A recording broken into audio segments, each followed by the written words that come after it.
नमस्कार, खबरों की खबर में आपका स्वागत है। मियां इमरान खान का हाल तो आजकल पूछे ही मत, पूरी तरह से बौरा गए हैं।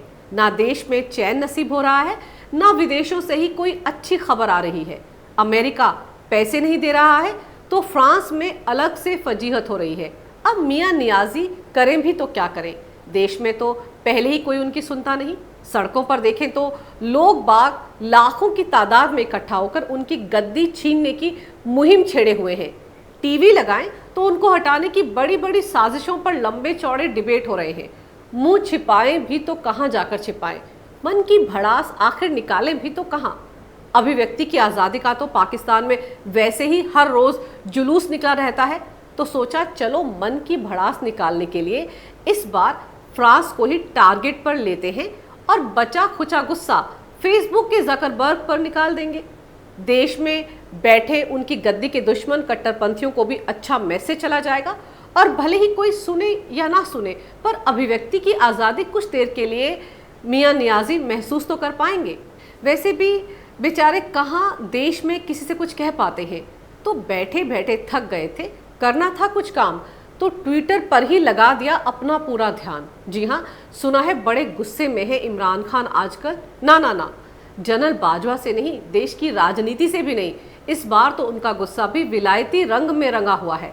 घर में गुस्सा करने का कोई फायदा तो है नहीं, कोई सुनेगा तो है नहीं, तो सोचा अब कुछ तूफानी करते हैं। अब मामला ही कुछ ऐसा है, फ्रांस के राष्ट्रपति मैक्रो से इमरान खान बड़े नाराज हैं। अब फ्रांस में हरकतें ही कुछ ऐसी हो रही हैं कि किसी भी आतंकवाद समर्थक को गुस्सा आ ही जाएगा।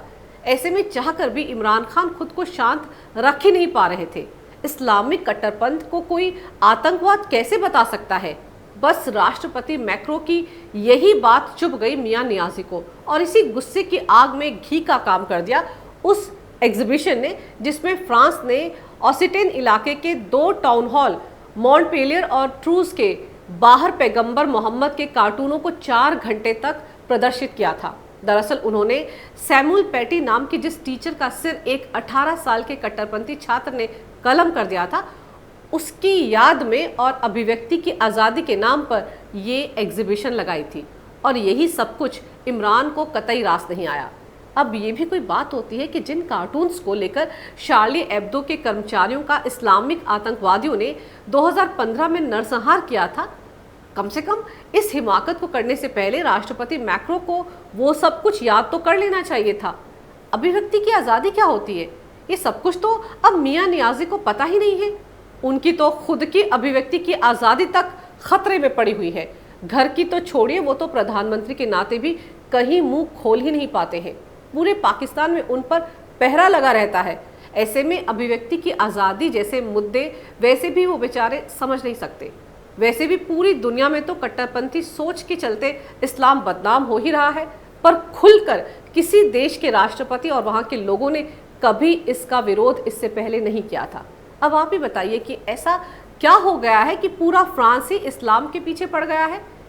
एक क्लास में मोहम्मद पैगंबर का चित्र दिखाने पर अगर एक मुस्लिम छात्र ने अपनी टीचर का सिर कलम कर दिया तो क्या गुनाह कर दिया? इस पर इतनी हाय तौबा मचाने की जरूरत क्या है? इस पर फ्रांस की सरकार और वहां की जनता को इस्लामिक कट्टरपंथ का इस तरह खुलकर विरोध करने की क्या पड़ गई है? एक टीचर की ही तो हत्या हुई है, कोई कयामत थोड़े आ गई है। लो जी, अब इस एक हत्या को इस्लामिक आतंकवाद का नाम कैसे दिया जा सकता है? ये भी कोई बात होती है? कम से कम ऐसी 100-200 हत्याएं होती तब भी बात समझ में आती। पहले 2-4 बम फूटते, 1500 लोग मरते, उसके बाद अगर फ्रांस के राष्ट्रपति मैक्रो ऐसा कोई कदम उठाते तब तो इमरान खान की समझ में आता कि वाकई कुछ हुआ है। अब एक हत्या पर इतना रोना धोना तो कोई भी कट्टरपंथी बर्दाश्त कर ही नहीं सकता। इसी गुस्से में आकर इमरान खान ने राष्ट्रपति मैक्रो को इस्लामोफोबिया का पाठ पढ़ा डाला और ट्विटर पर एक के बाद एक करके कई ट्वीट कर डाले। बेला आदमी और कर भी क्या सकता है। ट्विटर पर भड़ास निकालने का एक बड़ा फायदा ये होता है कि अगर बड़ा रायता फैल जाए तो कभी भी ट्वीट को डिलीट कर दो, सारा स्यापा ही खत्म हो जाएगा। और दिलचस्प तो ये है कि जिस संयम से खुद पाकिस्तान को संभाल रहे हैं इमरान खान, उसी संयम का हवाला देकर उन्होंने राष्ट्रपति मैक्रो को नसीहत दे डाली। इमरान ने ट्विटर पर लिखा, एक नेता की पहचान होती है कि वो इंसानों को एकजुट करता है, जैसा कि मंडेला ने लोगों को विभाजित करने की बजाय उन्हें एकजुट करने पर जोर दिया। लेकिन एक आज का समय है जब राष्ट्रपति मैक्रो देश से रेसिज्म, ध्रुवीकरण हटाने की बजाय कट्टरपंथियों को हीलिंग टच और अस्वीकृत स्थान देने में लगे हैं, जो निश्चित रूप से उनकी कट्टरवादी सोच को ही दिखाता है। जरा सोचिए कितनी उम्दा सोच है मियां नियाजी की। बेचारे अपनी मजबूरी को संयम समझ बैठे हैं। उनके हिसाब से इस्लाम में तो कट्टरवादी सोच है ही नहीं, और इसीलिए गुस्साए इमरान ने राष्ट्रपति मैक्रो को ही कट्टरवादी बताने में कोई कोताही नहीं बरती। पर इमरान यहीं पर रुके नहीं।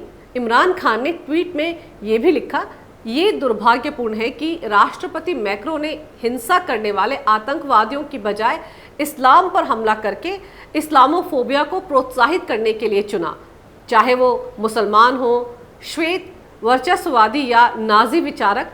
अफसोस की बात यह है कि राष्ट्रपति मैक्रो ने मुसलमानों को जानबूझकर भड़काने के लिए चुना, अपने ही नागरिकों को। इमरान खान ने मौके का भरपूर फायदा उठाया और राष्ट्रपति मैक्रो पर विवादित कार्टून को बढ़ावा देते हुए जानबूझकर मुसलमानों को भड़काने का आरोप भी मढ़ दिया और इस ट्वीट में लिखा, इस्लाम और हमारे पैगंबर को निशाना बनाने वाले निंदात्मक कार्टून के प्रदर्शन को प्रोत्साहित करने वाले हंटर इस्लाम पर हमला करके स्पष्ट रूप से इसकी कोई समझ ना होने पर राष्ट्रपति मैक्रो ने यूरोप और दुनिया भर में लाखों मुसलमानों की भावनाओं पर हमला किया है, उन्हें चोट पहुंचाई है। अब आप तो यही कहेंगे कि उल्टा चोर कोतवाल को डांटे, पर इमरान की हिम्मत की तो दाद देने को मन करता है। बेचारे एक तरफ घर के कट्टरपंथी संगठनों को संदेश दे रहे थे और दूसरी तरफ राष्ट्रपति मैक्रो को दुनियादारी, भाईचारे, इंसानियत का पाठ पढ़ा रहे थे। वो यहीं पर नहीं रुके, बल्कि ये सब लिखते लिखते कुछ ज्यादा ही आगे निकल गए। यहाँ तक समझाते नजर आए कि ऐसे हालात में फ्रांस के राष्ट्रपति को संयम से काम लेते हुए कट्टरपंथियों को दरकिनार करने की रणनीति अपनानी चाहिए। अब कोई उनसे पूछे कि वो अपने खुद के देश में अल्पसंख्यकों पर हो रहे अत्याचार से निपटने के लिए कौन सी रणनीति बना रहे हैं। अब कोई उनसे पूछे कि वो अपने खुद के देश में अल्पसंख्यकों पर हो रहे अत्याचार से निपटने के लिए कौन सी रणनीति अपना रहे हैं, वहां पर तो उनकी खामोशी को क्या कहा जाए, संयम या फौज का डर। वैसे सवाल तो मुल्ला इमरान से यह भी पूछा जाना चाहिए कि फ्रांस के राष्ट्रपति मैक्रो क्या कर रहे हैं इस वक्त इन हालात में। अगर वो कट्टरपंथी सोच वाले मुल्लाओं को अपने देश से बाहर निकाल रहे हैं तो क्या गुनाह कर रहे हैं। वो कट्टरपंथी सोच को ही तो अपने देश से दूर करना चाहते हैं। खैर, मियां नियाजी का तो रोना ही है कि उन्हें उनके देश में कहीं कोई समझ ही नहीं पाया। उन्होंने राष्ट्रपति मैक्रो पर इस्लाम की जानकारी ना होने के बावजूद मुसलमानों पर हमला करते हुए इस्लामोफोबिया को बढ़ावा देने का आरोप भी मढ़ दिया। राष्ट्रपति मैक्रो को वैसे भी इस्लाम को जानने की जरूरत क्या है, वहाँ क्या कहा गया है, क्या समझाया गया है, क्या लिखा गया है, ये सब उन्हें जानने समझने की क्या पड़ी है। इमरान लिखते हैं कि राष्ट्रपति मैक्रो को तो आतंकवादियों को जाने देना चाहिए था और आतंक पर हमला करना चाहिए था। इमरान खान तो इतने इमोशनल हो गए राष्ट्रपति मैक्रो पर हमला करते हुए कि यहाँ तक ट्वीट कर दिया कि फ्रांस के राष्ट्रपति ने यूरोप समेत पूरी दुनिया से सैकड़ों मुसलमानों की भावनाओं को आहत किया है। उन्होंने अपने इन ट्वीट्स के सिलसिले के आखिर में लिखा, आखिरी चीज़ जिसे दुनिया चाहती है या ज़रूरत है वो है दुनिया को ध्रुवीकरण और अज्ञानता की वजह से इस्लामोफोबिया पर सार्वजनिक बयान से बचना चाहिए, क्योंकि इससे उग्रवादियों के मन में और भी नफरत पैदा हो जाएगी। अब ये जो आखिरी ट्वीट था ये समझाने के लिए था या धमकी देने के लिए? ये आतंकवादियों को कोई इशारा था कि और ज़्यादा आक्रामक हो जाओ, या फिर राष्ट्रपति मैक्रो को धमकाने के लिए था कि बाज आ जाओ अपनी हरकतों से, वरना ऐसे और हमले झेलने के लिए तैयार हो जाओ, क्योंकि ऐसी हरकतों से आतंकवादी और गुस्से में आ जाएंगे। मज़ेदार तो यह है कि खाली बैठे इमरान ने इस्लामोफोबिया के मद्देनज़र फेसबुक के सीईओ को भी पत्र लिखा। इस पत्र में उन्होंने इस्लामोफोबिया को फेसबुक पर बैन करने की मांग की है। अपने पत्र में उन्होंने भारत और फ्रांस का हवाला देते हुए कहा कि इन देशों में मुसलमानों और इस्लाम को निशाना बनाया जा रहा है। बाकायदा एक लंबा चौड़ा पत्र इस बाबत इमरान खान ने लिखा है। वैसे बड़ा ही पुण्य का काम कर रहे हैं इमरान खान पूरी मानव जाति के लिए, इसीलिए उन्हें पूरी दुनिया में बढ़ रहे इस्लामोफोबिया का जहर तो दिख रहा है, लेकिन अपने घर के अंदर लगी आग नजर नहीं आ रही है। वो क्या कहते हैं, दिए तले अंधेरा, पर ये दिया तो अपनी आग से रोशनी करने की बजाय आग लगा रहा है। इमरान खान से अपना देश तो संभल नहीं रहा और वो दुनिया को पढ़ाने चले हैं इस्लामोफोबिया का पाठ। उनके देश में अल्पसंख्यक समुदाय खासकर हिंदुओं पर इस तरह से अत्याचार बढ़ रहे हैं। अपने देश में वो अल्पसंख्यक समुदाय के साथ हो रहे अत्याचारों पर आंखें बंद करके क्यों बैठे हैं? वहां पर हिंदुओं के ऊपर हो रहे अत्याचार और उनके मंदिरों में हो रही तोड़फोड़ की घटनाएं रोकने के लिए वो कौन सी रणनीति बना रहे हैं? नवरात्र और दुर्गा पूजन के दौरान पाकिस्तान के सिंध प्रांत में शक्तिपीठ में माता हिंगलाज देवी के मंदिर की मूर्ति को कट्टरपंथियों ने खंडित कर दिया। सिर्फ इतना ही नहीं, हमलावरों ने पूरे मंदिर में भी जमकर तोड़फोड़ की।